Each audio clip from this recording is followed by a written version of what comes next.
Di sini kita melihat kembali tentang kegiatan P5 kita.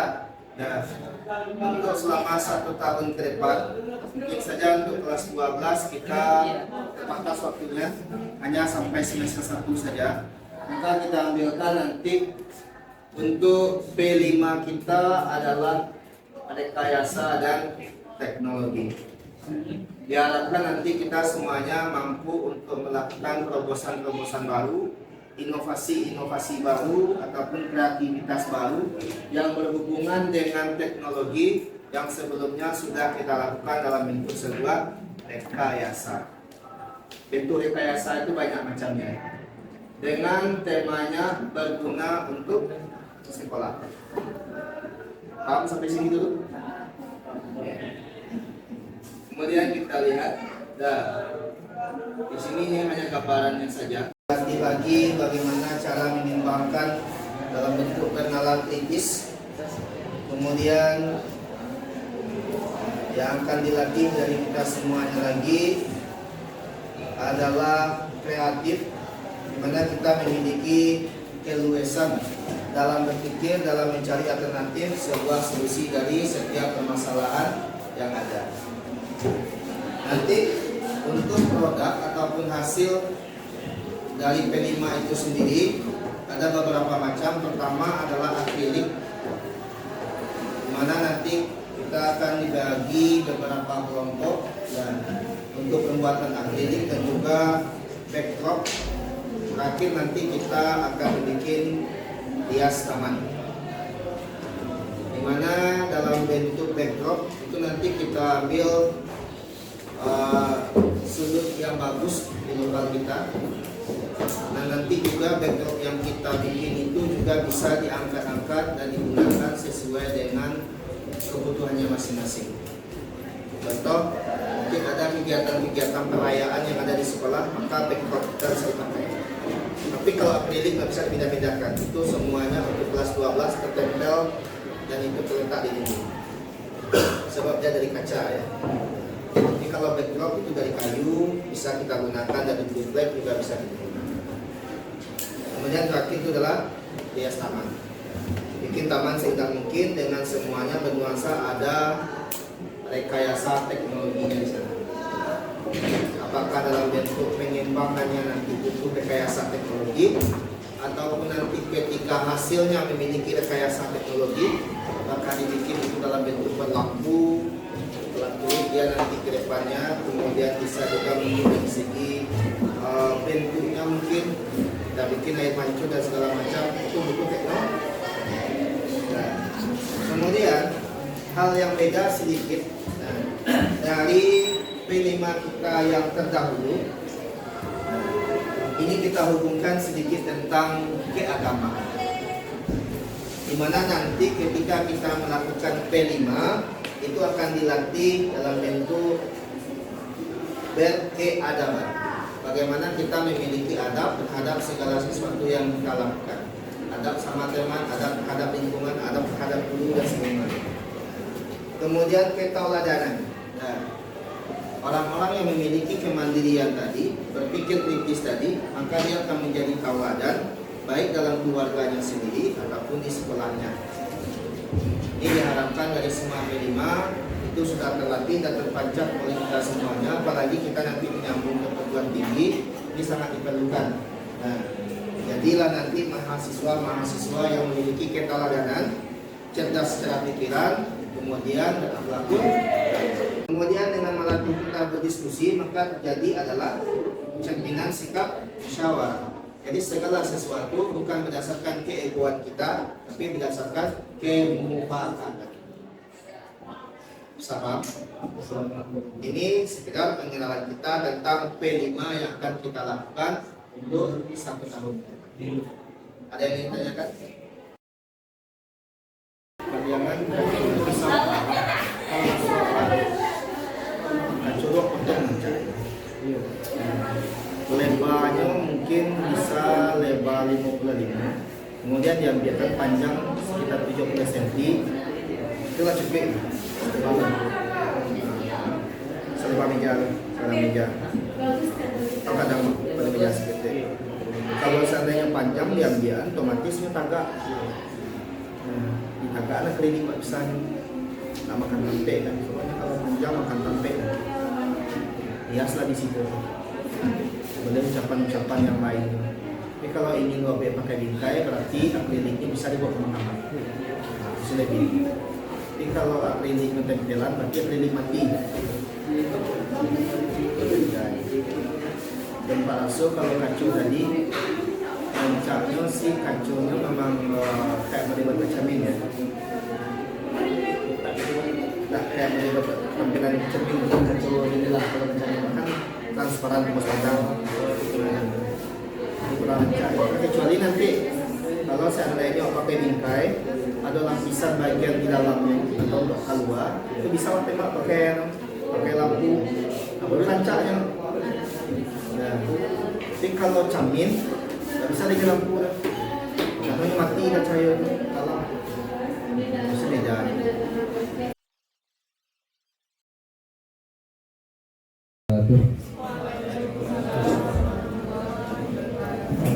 Innal hamdalillah salatu wassalamu ala rasulillah asyhadu an la ilaha illallah wahdahu la syarika lah wa asyhadu anna Muhammadan abduhu wa rasuluhu wa mawalah. Telah pertama sekali puji dan syukur sama-sama kita aturkan kehadirat Allah. Alhamdulillah pada hari ini kita masih diberikan oleh Allah dengan semua limpahan rahmatnya sehingga kita telah dapat melaksanakan semua kegiatan aktivitas kita pada hari ini. Assalamualaikum warahmatullahi wabarakatuh. Waalaikumsalam warahmatullahi wabarakatuh. Selamat pagi teman-teman, Bapak Ibu Majelis Guru sekalian.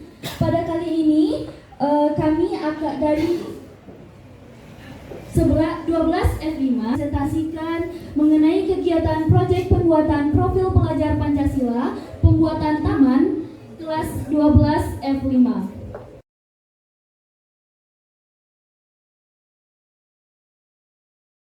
Kegiatan minggu pertama pelaksanaan diskusi pembuatan taman, minggu kedua diskusi anggaran, minggu ketiga pembuatan proposal, minggu keempat pengadaan barang, minggu kelima eksekusi tahap pertama pembersihan lokasi dan menyusun rumput, minggu keenam pembuatan dan pemasangan pagar, minggu ketujuh dan ke-8 pembuatan dan pemasangan pancuran serta pot gantung, minggu ke-9 finishing pada akhir November.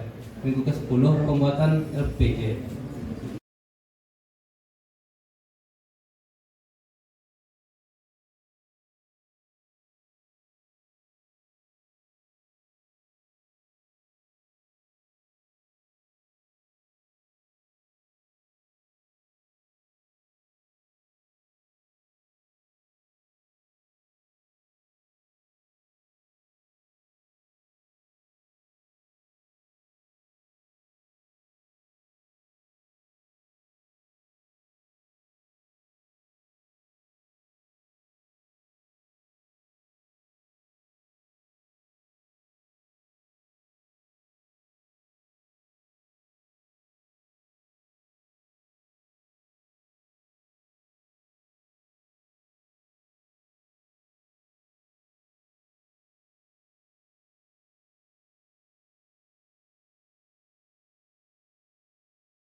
Assalamualaikum warahmatullahi wabarakatuh. Waalaikumsalam warahmatullahi wabarakatuh. Kita lanjutkan kegiatan kelima kita.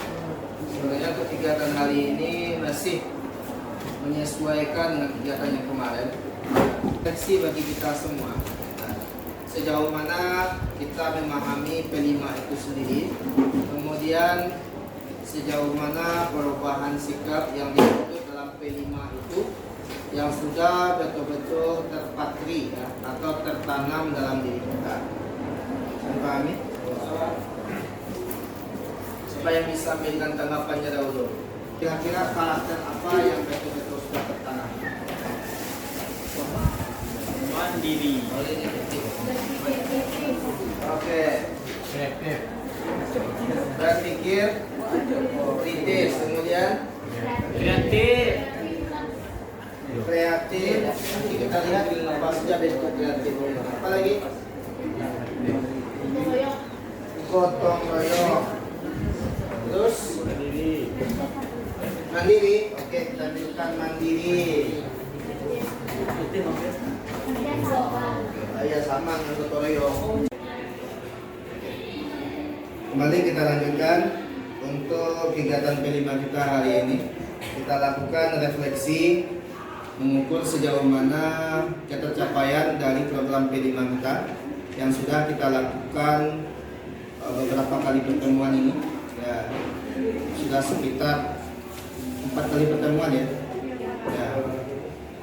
Kira-kira dari segi perkembangan yang sudah kita lakukan, sejauh mana yang sudah kita capai.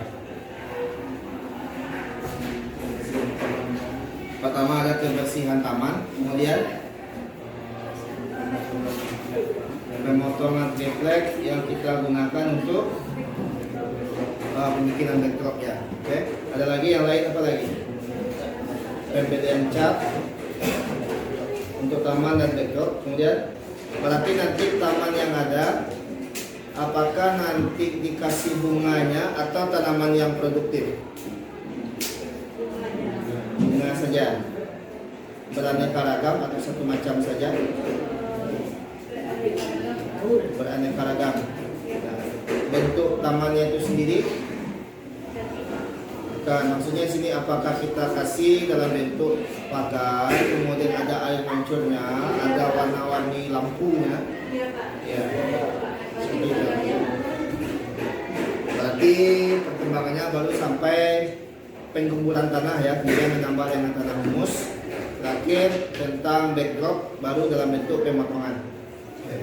Nah, kira-kira kalau bisa kita ambil dari segi sikap yang sudah kita tampilkan pada perkenalan P5 yang dahulu. Nah, perkembangan sikap yang ada dari sikap-sikap kita sebelumnya apa saja? Untuk kemandiriannya bagaimana? Sudah terlatih atau belum? Apalagi yang sudah terlatih? Kemandirian sudah, kreativitasnya sudah, gotong royongnya sudah. Apalagi kira-kira bermusyawarah, oke. Apalagi yang sudah terlatih dari segi sikapnya, disiplin. Kemudian apalagi untuk kepemimpinan bagaimana? Sudah terlatih. Nah, kemarin yang dijadikan sebagai ketua dalam kelompok masing-masing siapa saja? Siapa? Noval satu, siapa lagi? Nobel satu. Nah, kira-kira dari yang dua ini menurut penilaian kita bagaimana kepemimpinannya? Sudah terlatih. Nah, cakap atau masih dalam bentuk cukup? Cakap. Nah, berarti sudah tercapai sasaran P5-nya sebenarnya. Karena pada hakikatnya sasaran P5 bukan pada sebuah hasil produk. Jadi salah selama ini kalau P5 hanya difokuskan pada hasil produk saja. P5 itu sebenarnya bagaimana membentuk karakter siswa dari sebuah kegiatan selama proses P5 itu berlangsung. Paham? Itu baru dikatakan dengan pembentukan P5. Kalau hanya produk saja, produk itu lebih murah di harganya kalau kita beli saja. Ya. Cuma nilai-nilai yang ada di dalam tidak ada terbentuk. Kalau dibeli katanya cuma satu saja. Nilai menghabiskan. Uang habis beli langsung. Jadi tidak ada semacam bentuk penghargaan terhadap sesuatu produk yang sudah kita hasilkan. Oke, kira-kira dari segi tindak lanjut ini kan baru sampai pada tahap penggemburan tanah, kemudian mengganti tanahnya atau menambah dengan tanah humus. Kemudian kedua baru sampai pada pemotongan triplek yang akan dijadikan backdrop. Kira-kira tindak lanjut kita ke depannya, apalagi yang akan kita usahakan? Tamannya dicat lebih dahulu. Sebelum penanaman bunga atau sesudah? Sebelum. Yakin? Kalau sesudah penanaman bunga berarti catnya nggak ada lagi yang kotor dan segala macamnya. Tapi kalau sebelum ini kotor nanti catnya. Mana yang kita dahulukan? Hah? Udah cat bunganya. Oh, tak cat bunga. Bunganya itu bunga yang mana yang tadi tanam ini? Bunga pendek-pendek kan? Campur-campur. Yang akan kita cat atau yang lebih maksudnya mananya? Dindingnya kan? Kalau dinding nggak akan memberikan pengaruh kepada bunga. Nah, karena cat yang kita gunakan nanti ini harus jelas pula nanti. Kalau catnya cat tembok, ya, ditakutkan nanti tanah yang berserakan atau terinjak atau kena tangan segala macam itu nempel. Itu masalahnya. Tapi kalau di akhir, sudah pas kan nanti karena bunganya dari tanam duluan, kemudian baru dicat. Tapi kalau catnya adalah cat minyak, tidak masalah. Cuma tembok kalau dikasih cat minyak, kalau seandainya nanti ada renovasi, nah dari sekolah kita nggak bisa lagi diulang catnya. Jadi itu harus kita pikirkan juga mana yang harus kita dahulukan terlebih dahulu. Kemudian dari akrilik bagaimana? Apa bentuk kemajuannya? Pemasangan kait itu ada yang sudah kita bikin. Ya. Jadi jangan lari nanti yang sudah kita rencanakan, yang sudah kita tampilkan, yang sudah dinilai oleh wakil atau kepala sekolah berbeda nanti di tengah jalan. Karena nanti bisa menambah dari segi pembiayaan itu yang kita lakukan nanti. Lebih bagus di awal kita kumpulkan biaya yang banyak, kita cukupkan ketersediaan semua bahan. Kalau berlebih itu bisa kita bahan itu pada mau kita bagi atau dari segi uang yang kita kumpulkan mungkin nanti bisa kita bagi daripada harus mengumpulkan uang di akhir untuk melengkapi semua bahan yang kurang. Itu akan terasa berat. Menambah itu lebih berat ketimbang mengurangi. Bisa pahami? Nanti kalau diperhatikan juga dalam bentuk pemakaian alat. Untuk bahan-bahan yang dibeli tolong disesuaikan sesuai kebutuhan. Contoh pemakaian paku, kalau memang tidak membutuhkan paku yang banyak jangan dibeli lebih. Paku itu bisa kita beli per ton, per gram. Pemakaian kayu tolong maksimalkan, jangan ada lagi penambahan kayu yang di luar dari kebutuhan. Mungkin sekian dari Bapak. Nah, untuk tindak lanjut dan sebagai bahan refleksi kita semuanya, kita lanjutkan pada kegiatan yang lainnya lagi. Sekian saja. Assalamualaikum warahmatullahi wabarakatuh.